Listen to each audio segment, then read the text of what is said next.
Varsha, welcome to my channel. आज हम बात करेंगे एसेट वर्सेस लायबिलिटी की।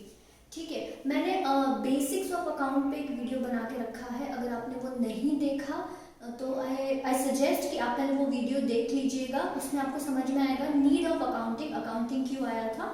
मैं डिस्क्रिप्शन पे लिंक डाल दूंगी और ऊपर कार्ड पे भी डाल दूंगी, आप देख सकते हैं। तो आज हम एसेट वर्सेस लायबिलिटी की बात करते हैं। पहले तो एक्चुअली पता है, ये दोनों चीज आपको पता है, सिर्फ इसके नाम अलग है। ठीक है, अब मान लो आपने बिजनेस शुरू किया। ओके, अब बिजनेस आप ऐसे ही तो नहीं शुरू करोगे जो आप कुछ प्लांट एंड मशीनरी खरीदोगे, कुछ फर्नीचर खरीदोगे, कुछ व्हीकल खरीदोगे, किससे कर्जा लेके बिजनेस शुरू करोगे, किससे माल उधार पे लोगे। तो इन्हीं सारी चीजों को एसेट और लायबिलिटी में डिवाइड किया गया है। ठीक है, अब आप बोलोगे अगर मैंने प्लांट एंड मशीनरी ली, मैंने कर्जा लिया, ठीक है, या मैंने फर्नीचर लिया, मैंने गाड़ी ली, मैंने मोबाइल लिया अपने बिजनेस के लिए, तो उसको मैं एसेट और लायबिलिटी में क्यों ऐसे नाम दूं? मैं डायरेक्ट में ऐसे क्यों नहीं बताऊं कि मैंने मोबाइल लिया, मैंने प्लांट एंड मशीनरी लिया, मैंने फर्नीचर लिया, उसको एसेट या लायबिलिटी ही क्यों बोला जाता है? देखो, अगर सपोज मान लो आप कहीं बाहर गए हो, ठीक है, आपकी जॉइंट फैमिली है, आप बाहर गए हो, और अगर मैं आपसे पूछूं कि आप किसके साथ गए थे, तो आप क्या मुझे हर एक मेंबर का नाम बताओगे? मम्मी पापा, आपके भाई बहन, आपके चाची चाचा। आप बोलोगे कि मैं मम्मी के साथ, पापा के साथ, चाचा के साथ, चाची के साथ, दादा दादी और बाकी सारे बच्चों के साथ गया था? नहीं, आप क्या बोलोगे? मैं फैमिली के साथ गया था। तो आपके परिवार में जितने लोग हैं उनको एक फैमिली करके टर्म दिया है। वैसे ही अकाउंटिंग में भी कुछ ऐसे टर्म दिए हैं। बाकी सब चीजें बोलने से अच्छा है उसको एक चीज नाम दे दो, उसके अंदर सारी चीजें आएंगी। तो जैसे आपके पूरे परिवार के सदस्यों को मिला के एक फैमिली बनती है, वैसे ही यहाँ पे एसेट और लायबिलिटी का टर्म दिया गया है। कुछ चीजें एसेट के अंदर आएगी, कुछ चीजें लायबिलिटी के अंदर आएगी। तो सब एक बोलने से अच्छा है एक ही वर्ड बोल लो। ठीक है, so let's start. I hope आपको समझ में आया रहेगा कि एसेट और लायबिलिटी ही क्यों बोला जाता है, इसको टर्म क्यों दिए गए हैं। ठीक है, अब शुरू करते हैं एसेट से।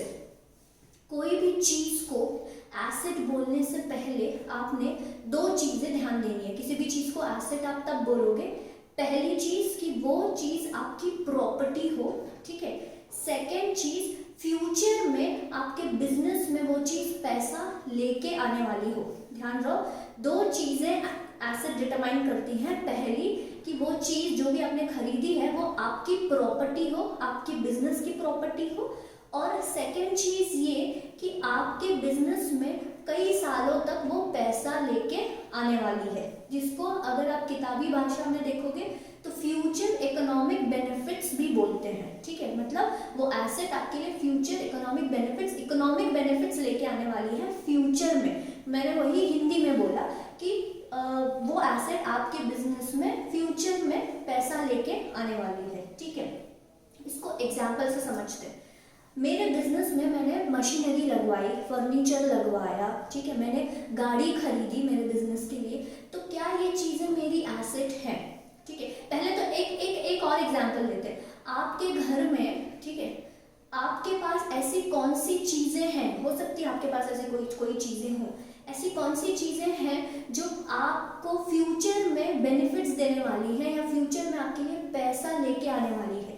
जैसे आपके मम्मी पापा के पास एक एक्स्ट्रा घर होगा, वो घर उन्होंने रेंट पे दिया होगा या रेंट पे देने वाले हैं। ठीक है, आप जिसमें रहते हो वो वाला घर नहीं, आपके मम्मी पापा के पास एक एक्स्ट्रा घर है, तो वो घर आपकी एसेट कैसे होगी? पहली चीज, वो घर क्या आप लोगों की प्रॉपर्टी है? यस। सेकेंड चीज, क्या आपके पास फ्यूचर में वो पैसा लेके आने वाली है? यस। कैसे लेके आएगी पैसा? एक तो आप उसको रेंट पे दोगे, ठीक है, वो रेंट आपको पैसा, वो रेंट के जरिए आपको पैसा देगी। सेकेंड, आप उसको फ्यूचर में बेचोगे तब भी वो पैसा लेके आएगी। सो इसीलिए वो आपकी एसेट है, क्योंकि एक तो वो आपकी प्रॉपर्टी है, सेकेंड फ्यूचर में आपको वो बेनिफिट्स देने वाली है, फ्यूचर में आपके पास वो पैसे लेके आने वाली है। समझ में आ रहा है? मान लो अगर वो घर आपने अभी ही रेंट पे दे दिया है, फिर भी वो आपकी एसेट होगी। क्यों? एक तो वो आपकी प्रॉपर्टी है और आपके घर में पैसा वो लेके आ रही है और आगे भी लेके आएगी। सो बेसिकली एसेट वो चीज होती है, पहली एक तो आपकी प्रॉपर्टी हो, सेकेंड आपके बिजनेस में वो फ्यूचर में इकोनॉमिक बेनिफिट्स लेके आने वाली है या फ्यूचर में आपके बिजनेस में पैसा लेके आने वाली है। सो जो प्लांट एंड मशीनरी मैंने अपने बिजनेस के लिए खरीदी है, क्या वो मेरी एसेट है? पहली चीज, पहले तो मुझे ये देखना है क्या वो मेरी प्रॉपर्टी है। यस, मैंने अपने बिजनेस के नाम पे वो खरीदी है तो वो मेरी प्रॉपर्टी हो गई। सेकेंड चीज, क्या मेरे बिजनेस में वो फ्यूचर में पैसा लेके आएगी? डेफिनेटली। वो प्लांट एंड मशीनरी जो मैंने खरीदा है उसके ऊपर मैं चीज़ें बनाऊंगी, जो भी चीज़ में मैं डील करती हूँ वो चीज़ें बना के मैं उसको बेचूंगी, बेच के मुझे पैसा मिलेगा। मतलब वो प्लांट एंड मशीनरी की वजह से वो चीज़ें बन रही हैं, बिक रही हैं और मेरे पास पैसा आ रहा है। वो प्लांट एंड मशीनरी मेरे बिजनेस में फ्यूचर में पैसा लेके आएगी, इसलिए उसको बोला जाता है एसेट। ठीक है, और एक बार ध्यान देना, पहली चीज वो मेरी प्रॉपर्टी है, सेकेंड चीज फ्यूचर में और कई सालों तक वो मेरे बिजनेस में पैसा लेके आएगी। सेकेंड प्रॉपर्टी क्या है? फ्यूचर में मेरे बिजनेस में वो एसेट पैसा लेके आएगी और कई सालों तक पैसा लेके आएगी। ठीक है, अब उसका ही अपोजिट होता है लाइबिलिटी। लाइबिलिटी का सिंपल मतलब होता है कर्जा। लाइबिलिटी का मतलब क्या होता है? कर्जा। ठीक है, अब मैंने बैंक से लोन लिया था, ठीक है, तो क्या वो मेरी लाइबिलिटी है? हाँ। क्यों?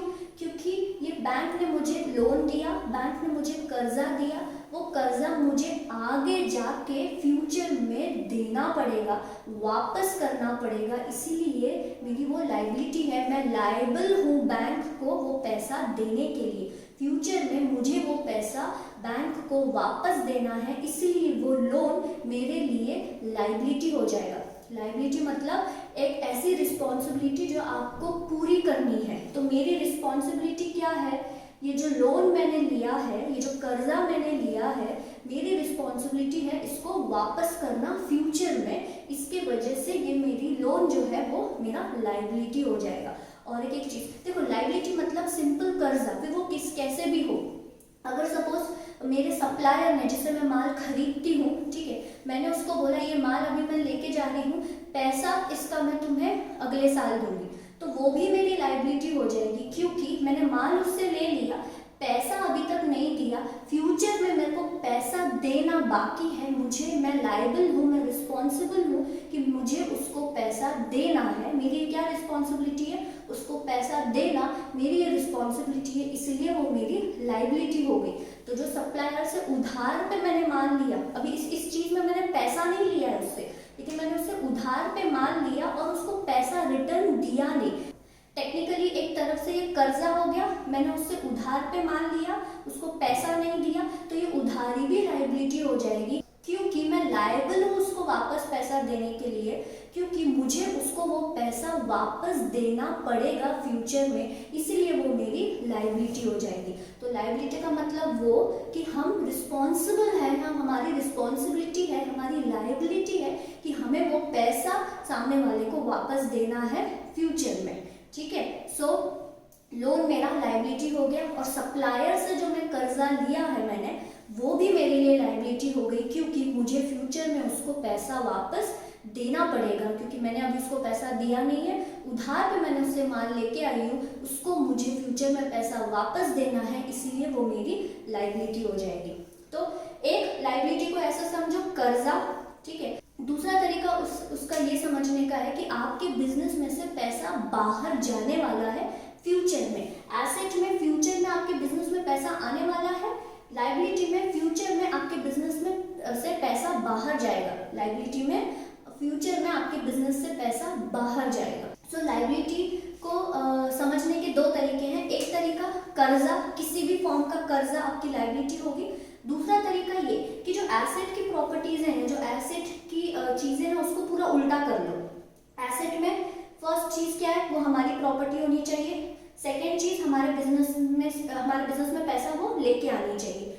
लायबिलिटी का पूरा उल्टा कर दो। अगर मुझे बैंक ने लोन दिया है तो क्या वो लोन मेरी प्रॉपर्टी है? नहीं। तो लायबिलिटी की फर्स्ट कंडीशन क्या है? कोई भी चीज, वो पैसा या कोई भी चीज आपकी प्रॉपर्टी नहीं है। सेकेंड, आपके बिजनेस में से फ्यूचर में वो पैसा बाहर लेके जाने वाली है। तो लोन मेरी प्रॉपर्टी नहीं है, वो बैंक की प्रॉपर्टी है। सेकंड, आगे जाके मुझे वो लोन चुकाना है, मतलब फ्यूचर में मेरे बिजनेस में से पैसा बाहर जाने वाला है, तो ये हो गया लायबिलिटी। ठीक है, अब जैसे एसेट को और लायबिलिटी को कुछ कैटेगरीज में डिवाइड किया जाता है। अब ये क्यों किया जाता है वो भी हम समझेंगे। ठीक है, एसेट को दो, एक नॉन करंट एसेट, एक करंट एसेट, इसमें भी नॉन करंट लायबिलिटी और current liability. Non current asset, current asset, sorry, non current liability, current liability. ठीक है, non current asset long term asset भी बोला जाता है, अलग अलग नाम है। Non current liability, long term liability, ठीक है, ऐसे भी बोला जाता है। अब ये नाम क्यों? देखो, मैंने क्या आपको बोला कि एसेट्स हमें फ्यूचर में बेनिफिट्स लाके देंगे। तो अब कुछ एसेट ऐसे होंगे जो मुझे कई साल बेनिफिट लाके देंगे, मतलब उस एसेट से मैं कई सालों तक पैसा कमाऊंगी। जैसे 2 साल हो गया, 3 साल हो गया, 4 साल हो गया। लेकिन कुछ एसेट ऐसे होंगे जो 1 साल में ही मैं सिर्फ उसका बेनिफिट ले सकती हूँ। ठीक है, और कुछ लायबिलिटीज ऐसी होंगी, कुछ कर्जा ऐसा होगा जो मैंने लंबे समय तक लिया होगा, लेकिन कुछ कर्जा ऐसा होगा जो 1 साल तक चुका दूंगी। सो इसीलिए ये क्लासिफिकेशन किया गया है। तो non current asset, fixed asset या लॉन्ग टर्म एसेट वो एसेट होते हैं जो मैंने लंबे समय तक के लिए लिए हैं, मतलब 1 साल से ज्यादा, मतलब एक साल से ज्यादा तक के लिए वो मेरे बिजनेस में पैसा लेके आने वाले हैं। और करंट एसेट वो होंगे, वो एसेट जो मेरे बिजनेस में पैसा लेके आएंगे ये भी, लेकिन 1 साल के अंदर अंदर तक लेके आ जाएंगे। नॉन करंट लायबिलिटीज ऐसी लायबिलिटीज, ऐसे कर्जे जो मैंने लंबे समय तक के लिए लिए हैं, 1 साल से ज्यादा तक के लिए लिए हैं। करंट लायबिलिटीज वो कर्जा जो मैं 1 साल के अंदर अंदर तक चुका दूंगी। समझ में आ रहा है? और एक बार बता रही हूँ, नॉन करंट एसेट वो एसेट जो कुछ एसेट जो मेरे पास लंबे समय तक रहने वाले हैं, 1 साल से ज्यादा तक के लिए वो मेरे पास रहने वाले हैं। करंट एसेट वो जो 1 साल के अंदर अंदर तक ही मेरे पास रहने वाले हैं, उसके बाद वो मेरे को 1 साल के अंदर अंदर तक ही वो मुझे बेनिफिट दे देंगे। ये मुझे बेनिफिट कब देंगे? ये मुझे बेनिफिट कितने साल तक देंगे? 2 साल, 3 साल, 4 साल, 5 साल, 1 साल से ज्यादा साल तक ये मुझे बेनिफिट देंगे, लेकिन इसका बेनिफिट मुझे 1 साल तक ही मिलने वाला है। ठीक है, ये जो कर्जे हैं मैंने लंबे समय तक लिए हैं, और ये जो कर्जा है मैंने 1 साल के अंदर अंदर तक ही चुका दूंगी। ठीक है, so this is less than or equal to 1 year, this is more than 1 year, this is more than 1 year, this is less than or equal to 1 year. 1 साल से ज्यादा, 1 साल या 1 साल से कम, 1 साल से ज्यादा, 1 साल या 1 साल से कम। सो करंट मतलब 1 साल या 1 साल से कम, नॉन करंट मतलब 1 साल से ज्यादा। ठीक है, अब अपन आगे बढ़ते हैं। अब ये जो नॉन करंट एसेट है ना, इसको और फर्दर क्लासिफाई किया गया है। अरे बहुत इजी है, टेंशन मत लो। ठीक है, टैंजिबल और इनटैंजिबल। टैंजिबल वो चीजें, वो एसेट जिसको मैं टच कर सकती हूँ, इंटैंजिबल वो एसेट जिसको मैं टच नहीं कर सकती हूँ। और एक टर्म होता है फिक्टिशियस एसेट। ठीक है, ये एक अलग टर्म है जो अपन आगे चल के देखेंगे। टेक्निकली वो एसेट ही नहीं है। ठीक है, दैट्स अ डिफरेंट टर्म जो अपन आगे चल के देखेंगे, लेकिन नॉर्मली आप यही कोई भी बैलेंस शीट में देखोगे तो यही सारी चीजें होंगी। ठीक है, फिक्टिशियस एसेट अपन नेक्स्ट टर्म में देखेंगे, मतलब नेक्स्ट वीडियो में देखेंगे। ठीक है, सो अब अपन ना ये सब अपन ने कॉन्सेप्ट्स पढ़ लिए। अब इसका एक एक एग्जाम्पल लेते हैं, लेकिन एग्जाम्पल लेने से पहले मुझे आपको डेटर और क्रेडिटर के बारे में बताना है। ठीक है, क्योंकि अभी काम में आएगा। जिससे हमें पैसा आने वाला है उसको हम बोलते हैं डेटर। सपोज मैंने मेरे बिजनेस का माल एक कस्टमर को बेचा, वो कस्टमर ने मुझसे कहा कि वो मुझे पैसा 6 महीने बाद देगा। ठीक है, 6 महीने बाद या साल भर बाद देगा। तो वो जो इंसान है, वो जो कस्टमर है, उससे मुझे पैसा आना बाकी है, राइट? उससे मुझे पैसा आना बाकी है। तो जिस इंसान से मुझे पैसा आना बाकी है उसको हम बोलेंगे डेटर। ठीक है, और जिसको मुझे पैसा देना है उसको हम बोलेंगे क्रेडिटर। कि कैसे अगर जो सप्लायर है जो मुझे माल पहुंचाता है, ठीक है, ये जो एग्जाम्पल था वो कस्टमर था, मैंने कस्टमर को माल बेचा, उसने मुझे बोला कि वो मुझे बाद में पैसा देगा, तो वो कस्टमर मेरे लिए डेटर हो गया।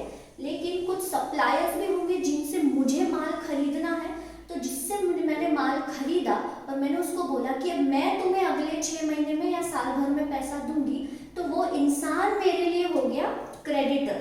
सो इतना ध्यान रखो, जिससे पैसा आना है वो हो गया डेटर, जिसको पैसा देना है वो हो गया क्रेडिटर, ठीक है। या फॉर दैट मैटर कोई भी इंसान जिससे मुझे पैसा आना है उसको हम बोलेंगे डेटर, और जिसको मुझे पैसा देना है उसको हम बोलेंगे क्रेडिटर, ठीक है। तो अब अपन एग्जांपल्स देखते हैं, और आपको टैंजिबल और इनटैंजिबल भी समझा होगा। टैंजिबल इसको हम टच कर सकते हैं, इनटैंजिबल इसको हम टच नहीं कर सकते। अब अपन एग्जांपल्स देखते हैं। प्लांट एंड मशीनरी, अब हम इन सारी चीजों को एसेट और लायबिलिटी में डिवाइड करेंगे, ठीक है। प्लांट एंड मशीनरी, अब क्या ये मेरी प्रॉपर्टी है? यस, मैंने अपने बिजनेस के नाम पे ली है, ठीक है। सेकेंड, क्या ये प्लांट एंड मशीनरी से फ्यूचर में कई सालों तक मेरे बिजनेस में पैसा आने वाला है? यस, इसलिए ये मेरा हो गया एसेट। कैसे पैसा आएगा? वो मशीनरी पे मैं कुछ तो प्रोडक्ट्स बनाऊंगी और फिर उसको बेचूंगी, उसको बेच के मुझे पैसा मिलेगा, इसलिए वो मेरा हो गया एसेट, ठीक है। सो जो वो प्रोडक्ट्स बनेंगे बिना मशीनरी के नहीं बनेंगे, राइट। सो बेसिकली मुझे वो प्रोडक्ट्स बेचने के लिए प्लांट एंड मशीनरी की ज़रूरत है, तो प्लांट एंड मशीनरी पे वो प्रोडक्ट बनेगा, फिर वो बिकेगा और फिर मेरे बिजनेस में पैसा आएगा, इसलिए ये प्लांट एंड मशीनरी मेरे बिजनेस में पैसा फ्यूचर में लेके आने वाली है, इसलिए ये मेरा हो गया एसेट। सेकेंड, फर्नीचर, अगेन क्या ये मेरे बिजनेस की प्रॉपर्टी है? Yes, right. क्या मेरे बिजनेस में फ्यूचर में इससे पैसा आने वाला है या बेनिफिट मिलने वाला है? यस। कैसे? ये फर्नीचर यूज करके मेरे बिजनेस का काम होगा, मेरे बिजनेस में प्रोडक्ट्स बनेंगे, सेल होगी, तो ये फर्नीचर यूज करके मेरे एम्प्लॉयज सेल करेंगे या काम करेंगे, जिससे मेरे प्रोडक्ट्स बिकेंगे आगे और मुझे पैसा मिलेगा। सो ये फर्नीचर फ्यूचर में मेरे बिजनेस में पैसा लेके आने वाला है। किताबी भाषा में फ्यूचर में मेरे पास इकोनॉमिक बेनिफिट्स आने वाले हैं, इसलिए ये फर्नीचर मेरा हो गया एसेट। अब क्या ये नॉन करंट एसेट है या करंट एसेट है? ये जो प्लांट एंड मशीनरी है, क्या मैं 1 साल के अंदर अंदर ही ये मुझे बेनिफिट देगा? क्या 1 साल के आगे नहीं देगा? ऑफ कोर्स देगा। ये जो प्लांट एंड मशीनरी है मुझे 2 साल, 3 साल, हो सके 4 साल या 5 साल तक बेनिफिट देने वाला है। तो जो भी एसेट 1 साल से ज़्यादा तक के लिए अपने को बेनिफिट देती है या 1 साल से ज़्यादा तक के लिए वो एसेट की वजह से हमारे बिजनेस में पैसा आता है, उसको हम क्या बोलते हैं? Non current asset, right. Furniture भी नॉन करंट एसेट होगा, क्योंकि फर्नीचर सिर्फ 1 साल मेरे को बेनिफिट नहीं देने वाला। इस फर्नीचर की वजह से शायद 2 साल या 3 साल, भले 5 साल नहीं, लेकिन 2 साल या 3 साल तक मेरे बिजनेस में पैसा आने वाला है ये फर्नीचर की वजह से, इसलिए ये भी हो गया मेरा नॉन करंट एसेट। क्योंकि नॉन करंट एसेट हमें बेनिफिट 1 साल से ज़्यादा तक के लिए देते हैं और करंट एसेट हमें बेनिफिट 1 साल तक के लिए देते हैं। मतलब उस करंट एसेट का बेनिफिट मैं 1 साल तक के लिए ही ले सकती हूँ। मतलब वो करंट एसेट 1 साल के अंदर अंदर कैश में कन्वर्ट हो जाएंगे, 1 साल के अंदर अंदर उसका बेनिफिट मुझे पैसों में मिल जाएगा, इसलिए वो करंट एसेट है। अब लैंड, ये जो लैंड है, सपोज मैंने किसी को रेंट पे दिया है, ठीक है। अब ये लैंड क्या मेरी प्रॉपर्टी है? यस। क्या मेरे बिजनेस में पैसा लेके आ रही है? यस। कैसे लेके आ रही है? ये लैंड मैंने रेंट पे दिया है, तो रेंट के थ्रू वो मेरे बिजनेस में पैसा लेके आ रही है, राइट। एक तो ये मेरी प्रॉपर्टी है और सेकंड रेंट जो मेरे को मिल रहा है, ये लैंड से जो मुझे रेंट मिल रहा है वो रेंट के थ्रू मेरे बिजनेस में पैसा आ रहा है, इसलिए एसेट की दोनों प्रॉपर्टी फुलफिल्ड, इसलिए ये भी मेरी हो गई एसेट। अच्छा, ये जो लैंड है क्या 1 साल तक ही मैंने रेंट पे दिया है? क्या इस लैंड को मैं बहुत सालों तक रेंट के लिए दूंगी या बहुत सालों तक ये लैंड की वजह से? क्योंकि ऐसा होता है क्या कि लैंड खरीदा आज और कल बेच दिया? नहीं, लैंड जब भी हम खरीदते हैं, प्लॉट जब भी हम खरीदते हैं, वो हम बहुत सालों के लिए खरीदते हैं, तो इसका बेनिफिट मुझे बहुत सालों तक मिलने वाला है। बेसिकली ये जो लैंड है मेरे बिजनेस में बहुत सालों तक पैसा लेके आने वाली है, इसलिए ये मेरी हो गई नॉन करंट एसेट, ठीक है। अच्छा, ये प्लांट एंड मशीनरी टैंजिबल है या इनटैंजिबल? इसको मैं टच कर सकती हूँ? यस, तो ये हो जाएगी टैंजिबल। फर्नीचर को मैं टच कर सकती हूँ, यस, तो ये भी हो जाएगा टैंजिबल।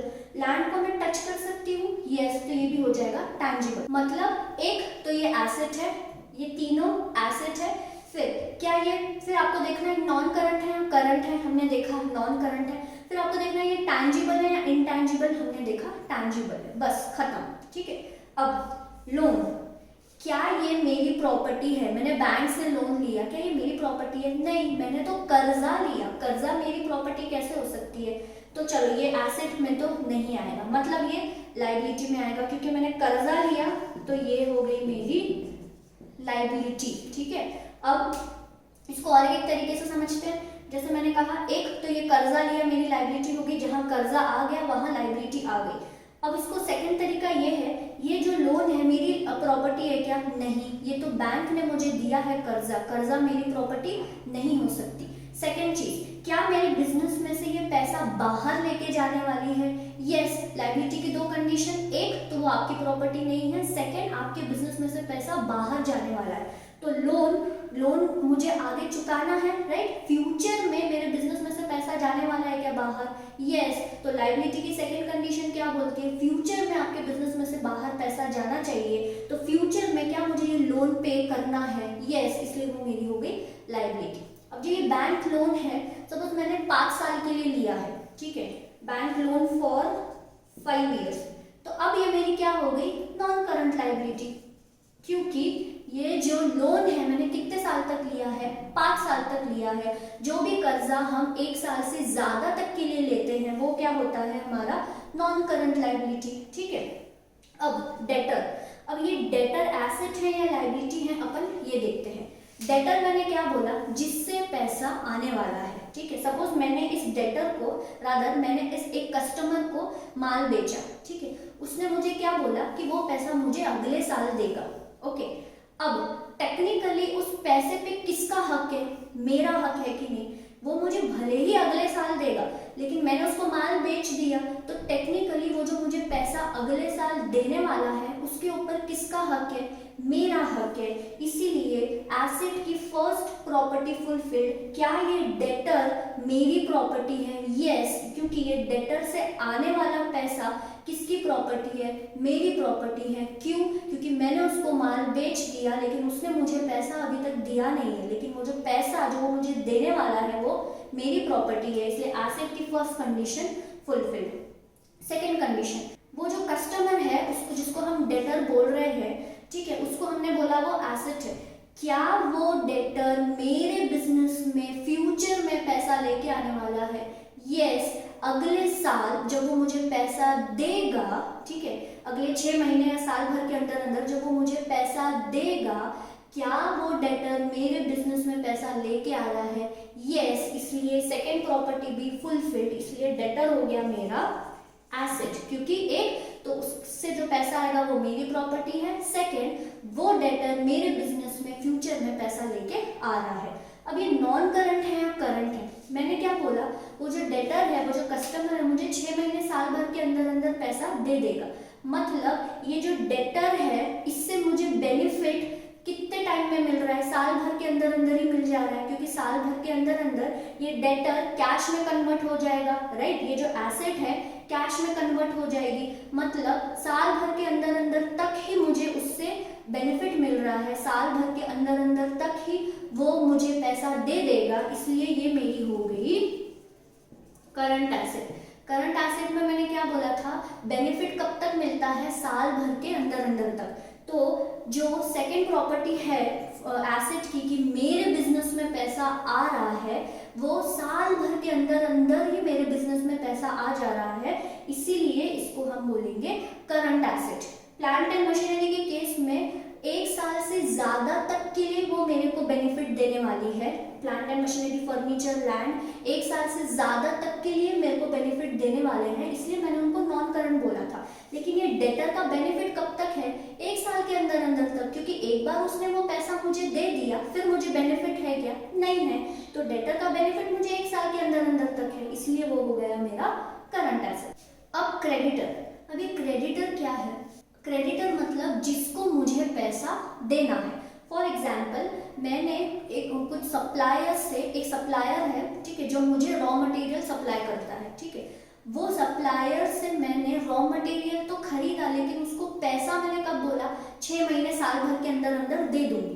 तो अब क्या ये मेरी एसेट है? नहीं, क्योंकि एक तो जो मैंने वो माल खरीदा है उससे, उसको जो मुझे पैसा देना है फ्यूचर में, क्या वो पैसा जो है, जो मुझे उसको देना है, वो मेरी प्रॉपर्टी है? नहीं, क्योंकि माल मैंने खरीद लिया। तो टेक्निकली सपोज मैंने 20,000 का माल खरीदा, तो वो 20,000 पे किसका हक है? वो सप्लायर का हक है। भले ही मैंने उसको पैसे नहीं दिए अब तक, उसको 6 महीने साल भर में दूंगी, लेकिन उन पैसों पे किसका हक है? उस सप्लायर का हक है। तो क्या फर्स्ट कंडीशन क्या बोलता है कि वो आपकी प्रॉपर्टी होनी चाहिए। वो जो 20,000 है, वो जो पैसे जो 20,000 मुझे देने हैं उसको, क्या वो मेरी प्रॉपर्टी है? नहीं, वो टेक्निकली उसकी प्रॉपर्टी है। सेकेंड, क्या मेरे बिजनेस में पैसा आ रहा है? नहीं, फ्यूचर में तो मेरे बिजनेस से पैसा जाएगा, तो एसेट तो ये नहीं है। लायबिलिटी, फर्स्ट थिंग, ये जो क्रेडिटर है जिसको मुझे 20,000 देने हैं, क्या वो 20,000 मेरी प्रॉपर्टी है? नहीं। तो लायबिलिटी का फर्स्ट कंडीशन क्या बोलता है? वो चीज आपकी प्रॉपर्टी नहीं होनी चाहिए। तो ये जो क्रेडिटर को मुझे 20,000 देना है, वो सप्लायर को जो मुझे 20,000 देना है, वो मेरी प्रॉपर्टी नहीं है, वो उसकी प्रॉपर्टी है, क्योंकि अब उस 20,000 पे हक उसका है। तो लायबिलिटी की फर्स्ट कंडीशन फुलफिल्ड। सेकेंड, क्या फ्यूचर में मेरे बिजनेस से पैसा बाहर जाने वाला है? यस, 6 महीने साल भर में मुझे उसको पैसा देना है, तो इसलिए फ्यूचर में मेरे बिजनेस में से वो पैसा बाहर जाने वाला है, इसलिए ये हो गया मेरा लायबिलिटी। अब ये नॉन करंट है या करंट है? 6 महीने साल भर के अंदर अंदर मैं उसको पैसा देने वाली हूँ, इसलिए ये हो गई करंट लायबिलिटी। इसको आप और एक तरीके से समझ सकते हो, जो क्रेडिटर है, वो जो सप्लायर है, उससे मैंने उधार पे माल खरीदा कि नहीं, जहां उधार आया वहां लायबिलिटी आ गई, ठीक है, और 6 महीने साल भर के अंदर अंदर उसको पैसा दे दूंगी मैं, इसलिए वो करंट लायबिलिटी हो गई। अब पेटेंट को समझते हैं। सपोज मेरी दवाई बनाने वाली कंपनी है और मैंने दवाई बनाई है।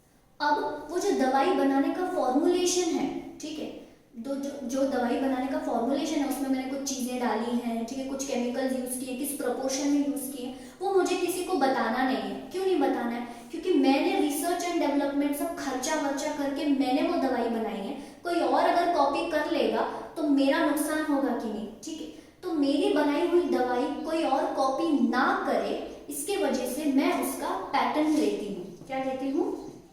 पैटेंट। पैटेंट का मतलब वो होता है कि मेरे पास एक ऐसा राइट है कि वो दवाई जो बनेगी वो सिर्फ मैं बनाऊंगी कुछ सालों तक, ठीक है, कुछ सालों तक उसके राइट्स मेरे पास ही होंगे, वो दवाई कोई और नहीं बना सकता। तो पैटेंट क्यों लिया जाता है? क्योंकि ताकि कोई और कुछ चोरी ना कर ले, वो फॉर्मुलेशन, वो दवाई बनाने का तरीका कोई और चोरी ना कर ले, इसके वजह से मैं पैटेंट लेती हूँ। और गवर्नमेंट मेरे को कुछ सालों तक पैटेंट देगी, उस कुछ सालों तक के लिए वो दवाई मैं ही बनाऊंगी, कोई और चोरी नहीं कर सकता। वो जो कुछ सालों तक के लिए जो मुझे राइट मिला है कि वो दवाई मैं ही बनाऊंगी, उसको बोलते हैं हम पैटेंट, ठीक है। अब ये पैटेंट मेरा एसेट क्यों है? एक तो क्या ये मेरी प्रॉपर्टी है? यस, मैंने खरीदा है ये कुछ सालों तक, यस, तो फर्स्ट चीज ये मेरी प्रॉपर्टी है। क्या मेरे बिजनेस में ये फ्यूचर में पैसा लेके आने वाली है? यस, क्योंकि इस पैटेंट की वजह से कोई और दवाई नहीं बनाएगा, मतलब वो दवाई मैं ही बनाऊंगी, मतलब वो दवाई को बेच के सिर्फ मेरे पास ही पैसा आएगा। तो फ्यूचर में ये पैटेंट की वजह से मेरे बिजनेस में पैसा आ रहा है, इसलिए ये मेरा हो गया एसेट, ठीक है। इसको कोई पेटेंट भी बोलता है, कोई पैटेंट भी बोलता है, तो नॉर्मली इसको पैटेंट बोला जाता है। आपके कॉलेज में शायद आपके मैम पेटेंट बोले तो कंफ्यूज मत होना, सेम ही है, ठीक है। सो ये है asset versus liability. I hope आपको ये वीडियो अच्छा लगा होगा। अगर कुछ डाउट है तो आप कमेंट कीजिए, मैं ज़रूर वहाँ पे आपकी मदद करूँगी। और प्लीज़ यार इस वीडियो को लाइक कीजिए और सब्सक्राइब कीजिए चैनल को। थैंक यू वेरी मच, आप मुझे जितना भी प्यार दे रहे हैं उसके लिए very very very much thank you. और मिलते हैं हम नेक्स्ट वीडियो में, तब तक के लिए अपना ख्याल रखिए, कोरोना से बचे रहिए, एंड जय हिंद एंड नमस्ते।